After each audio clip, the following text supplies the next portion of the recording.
Hello, Facebook.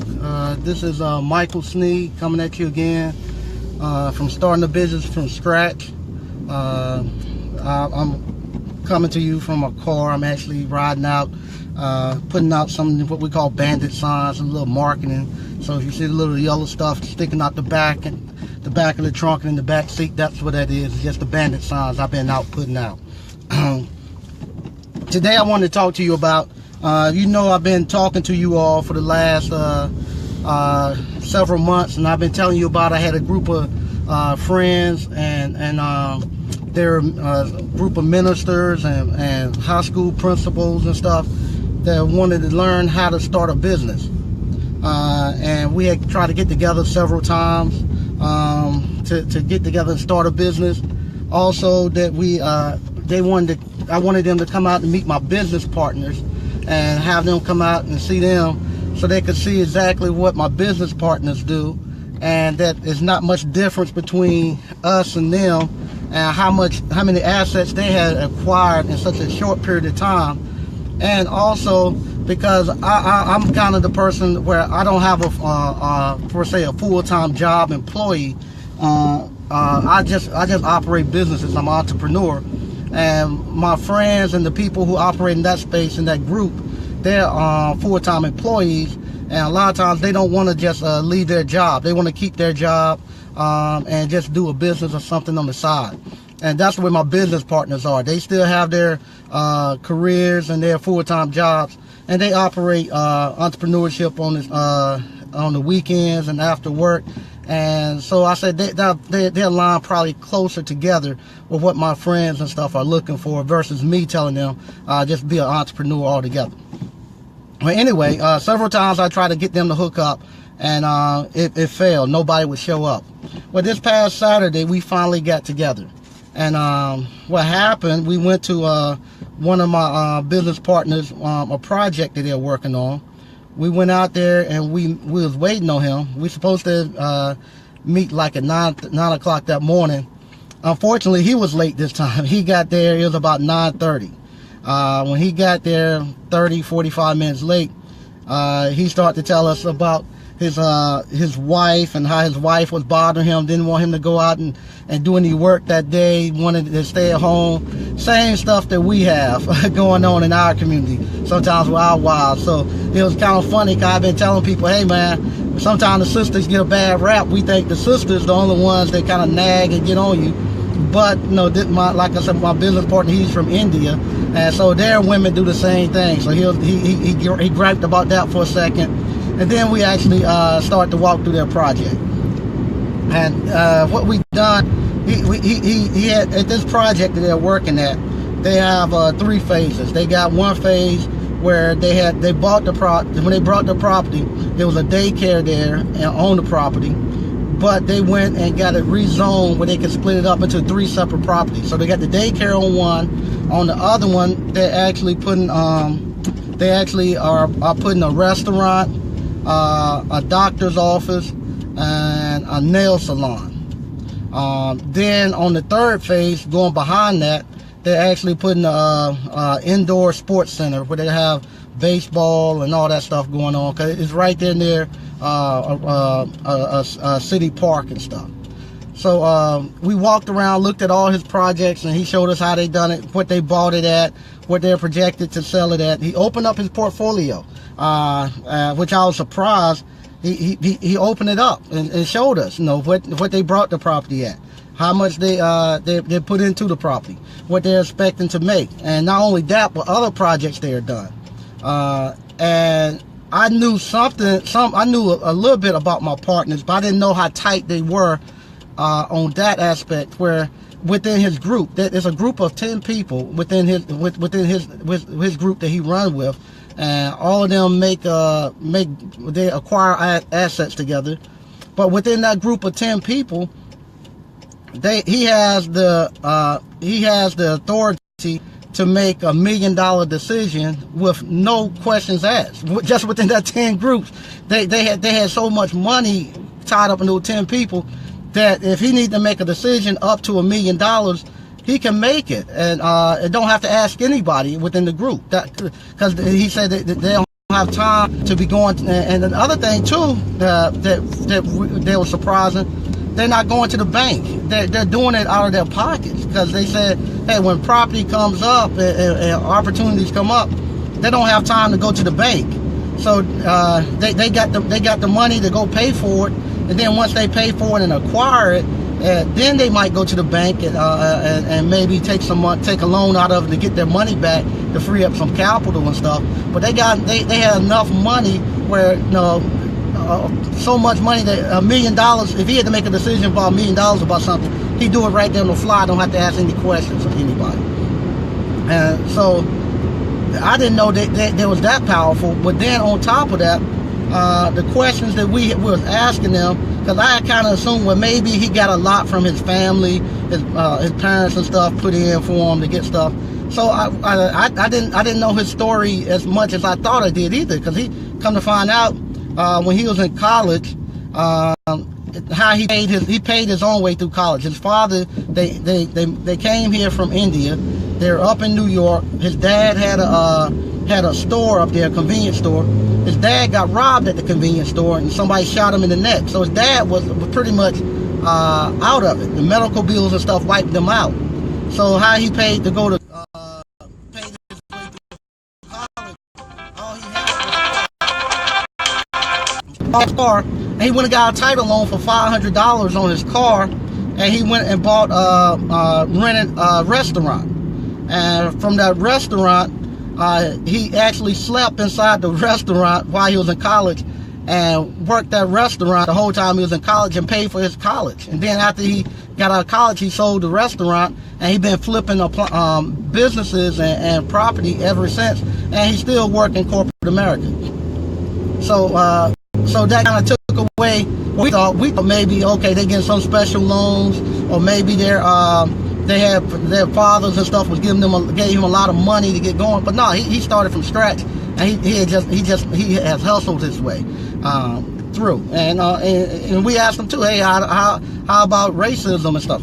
Yeah, we because they're a foreigner, they said, yeah, we experience racism and whatnot. But like for instance, one of the properties that they had, they wanted to go. It was residential property, and they wanted the town or the city to convert it to commercial so they could do more with it.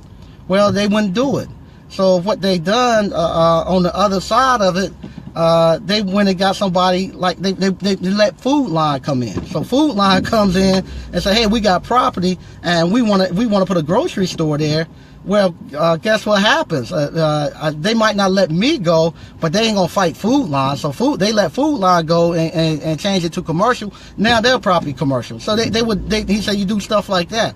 They might block you, but you get somebody a little bit more powerful and give them a deal where they can't refuse. Then they'll come along and get the stuff that you need, and you kind of piggyback off of them until you get enough power where you can make changes like that. So we stayed there, we talked, and what happened at the end, he done something that I wasn't expecting. He said he wanted to see us get up and going, and we need to be working together. So he made us an offer.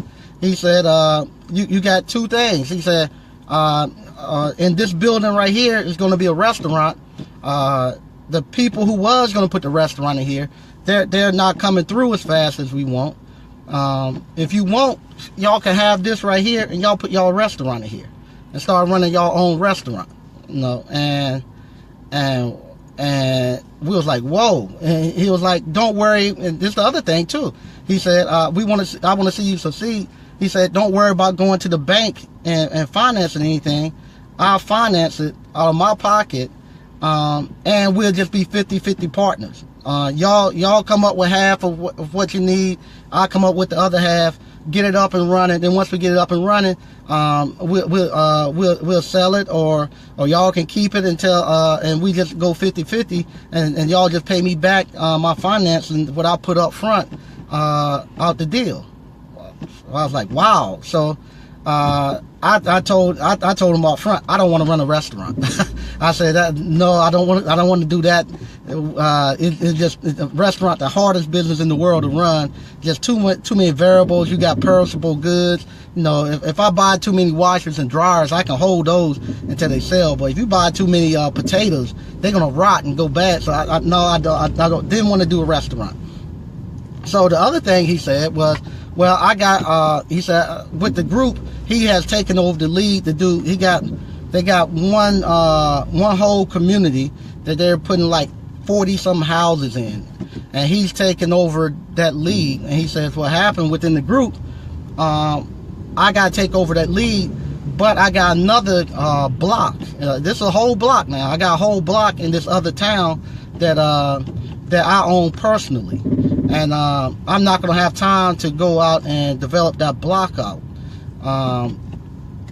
because he said he didn't feel it would be fair to the group if he was the time that he should have been working on the group stuff within his group, he was working on his own personal stuff, that he just didn't feel like it. And he said it's going to take him too much time, and there's a lot of potential there, but he's not going to have the time to do it.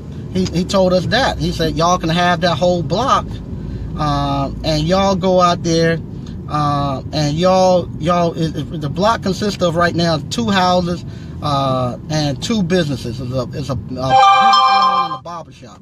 He said y'all can have that. Y'all go out and y'all renovate the 2 houses. We'll go 50-50. Don't worry about going to getting funding. I'll fund it. At the end, y'all pay me back mine, and we'll split the profit off of those off of that block that y'all put together.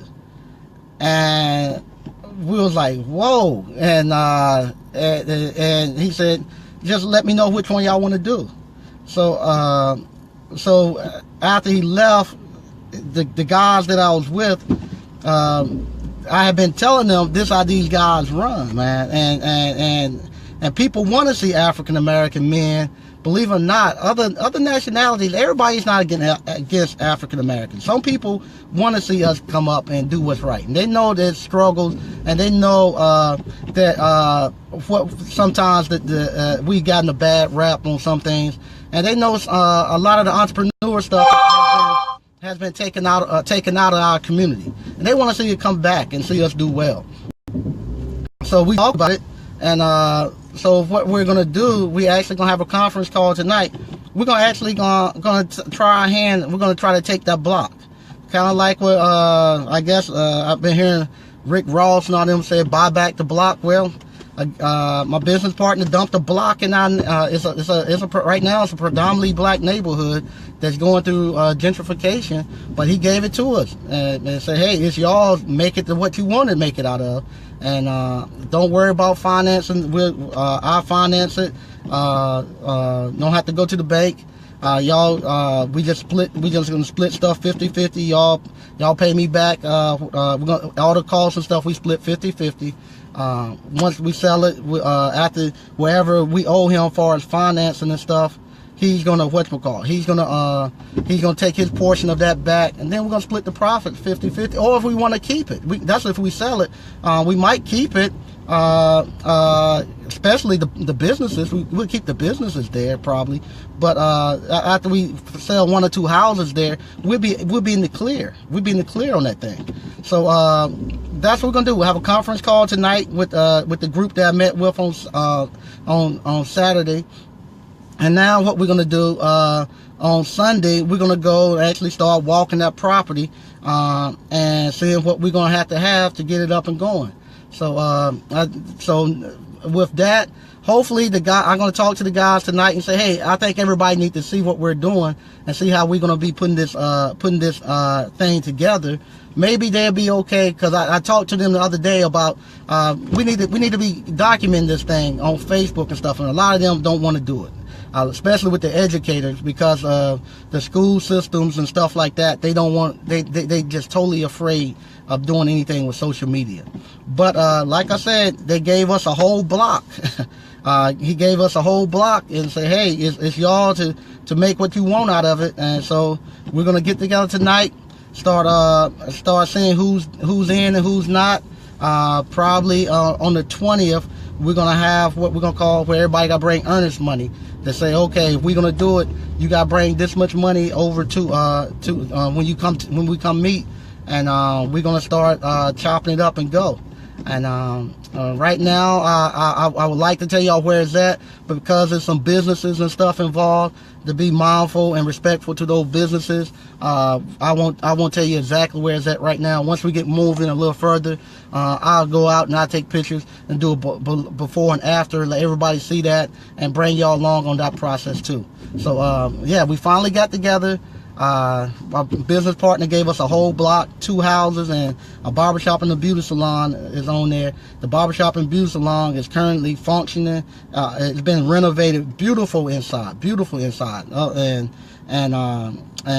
we're gonna take the houses there, and we're gonna build up that whole block and see where it goes. So I just want to get y'all update on that, and so just stay tuned. We'll see how this is going to turn out.